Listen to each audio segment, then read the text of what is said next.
Okay, my friends, Liberty Garden. I'm gonna do a little drive-by video. This is about 100 yards from where I started early this morning, clearing fence. So basically, the fence has a bunch of ingrown cedars and Bodarks. So I stopped here, and I came from all the way over here. It's about 100 yards on a nice July day, about 100% humidity. It just started sprinkling a little bit of raindrops from the very hurricane, I guess. We're east of that, so we're west of that, way west of that, so I don't think we're gonna get any of it. But here you can see all the brush piles, and there you can see where I shaved the trees, and now you can see the fence. You couldn't see the fence there. And whoa, whoa, whoa, whoa, whoa. The nasty big old nasty wasp wanting to come in. I hope you can see this. Look at this damn thing right there. So look at that damn wasp.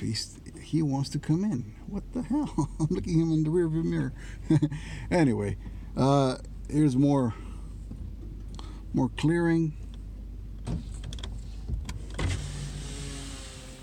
Cleared more fence line. Now, right, this fence line, I probably shouldn't have even cleared this because it has these hog panels on it, and then it also has barbed wire. So I'll probably just stretch the barbed wire just to not be looking at it sagging. But it's got those panels there that are pretty well set already, because some of them are kind of the trees have grown into them, so they're not moving.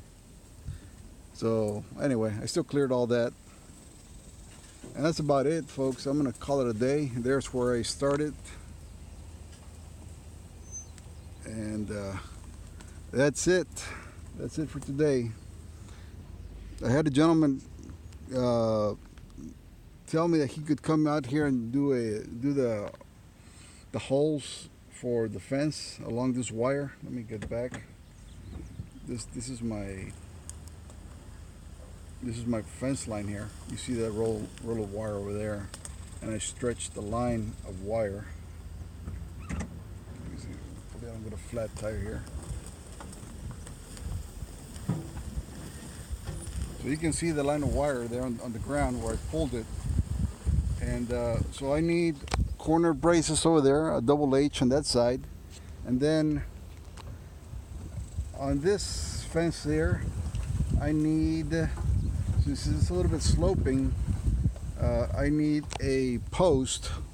Once the wire touches the ground, I know that's where the like the convex point, and I'll put a post there just to support the wire. The wind's picking up nicely. I think we're getting some rain, folks. Look at that. What do you think? Barry. No, not the old Barry that we didn't like. This is just the name of a hurricane. But there goes the line, and I'm going to take it all the way out here, out to the main road of the property. I'll just show you. And in between the double H's, I'll be putting some posts, just some railroad ties, just to keep the wire a little more stable and stronger. I could put it in between H, but I don't think it's needed. I might just do that if the guy comes with a tractor. But anyway, the guy that told me he was going to come out to dig the holes, he came last weekend. We talked about it. I told him what I wanted. And he said, okay, well, I'll come next week. I said, okay, I'll see you here. Well, then on Tuesday, I got this like premonition that he may have not understood exactly what we're doing. So I called him on Tuesday and I told him, hey, what kind of auger do you have? That's the auger is the bit that goes on the tree on the PTO of the tractor. Is it big enough to dig a hole for railroad ties? He says, no, it's a 4-inch auger. And I thought, well, I need corner braces, and I'm using railroad ties. He says, well, no, I just have a 4-inch auger. I guess he understood that I needed the holes dug for the fence here, the inline post. I don't know what he understood, but I'm using T-post, so I don't need an auger for that. I just pound them in. I need an auger to dig these nasty holes here where I'm putting these railroad ties. See, we were standing right here. I was telling him I need an auger to do the H braces, and I don't know what the hell he understood. But anyway, I mean, misunderstandings. You know, I should have told him that I needed. I should have asked him up front what kind of auger he had right before anything. But anyway, then the fence goes from here all the way out there to the highway. You see a highway over there, and that's it. I mean, that's about it. I don't. That's the plan. I talked to another gentleman today. He used to lease this property from me some time back, and he said that he could come out here and do some holes for me. I needed to mark them for him, but he was doing rolling hay today, so he had no time to come. And you know, farmers. If you're a full-time farmer, just from what I've seen, I mean, those guys are busier than a one-legged dwarf in an ass-kicking contest. They are super busy, especially in springtime, because everything comes so close in here. The rainy season stops, and you gotta get seeds in the ground, and you gotta roll hay. You gotta do a bunch of stuff before the summer really kicks in. And those guys are, I mean, really, farmers are something else. You know, those guys are multitaskers. So hopefully he can come out here and do the holes for me, because I'm tired of digging these damn holes. I mean, I've done a bunch of them, and it's not so much that I get tired doing them. And I do. I mean, it's not the point.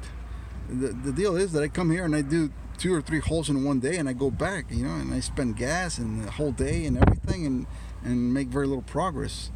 So meanwhile, a guy with an auger can come out here and do 10, 20 holes in half a day. I mean, that's an increased,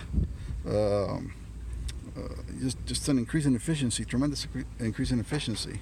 It's a force multiplier, a tractor, which I don't have one, and somehow I haven't convinced myself that I need one, because if I can pay somebody a couple $100 to dig 20 holes, which is what I need the tractor for, well, that's a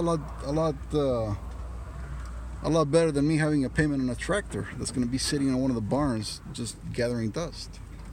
But anyway, I'll probably eventually get a tractor. In hindsight, you know, hindsight being 2020, I should have gotten the tractor the day after I got the stupid farm. You know, now I'm just like, God damn it. So mistakes on top of mistakes, you know, they're never good, but sometimes I'm a little hard-headed. So anyway, folks, I'm just kind of getting here to the barn. I'm gonna unload the tools and then get the hell out. And I got about an hour and a half to drive home,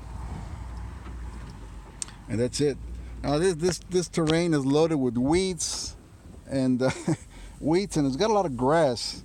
I had a guy from the Ag Extension office come out here, and they told me that I have a grass called what is it called? King Ranch Blue Stem. There's the majority of the grass that I have here. Well, I just saw an animal over there, some kind of cat or something out there. What was it? I don't know. I saw something hop around here. Probably a feral cat, in my opinion. Let's go see. And there's an owl that likes to sleep in this barn, so I don't know, maybe they're friends or something. Let's see, what did I see here? Hopefully it's not a skunk and sprays me.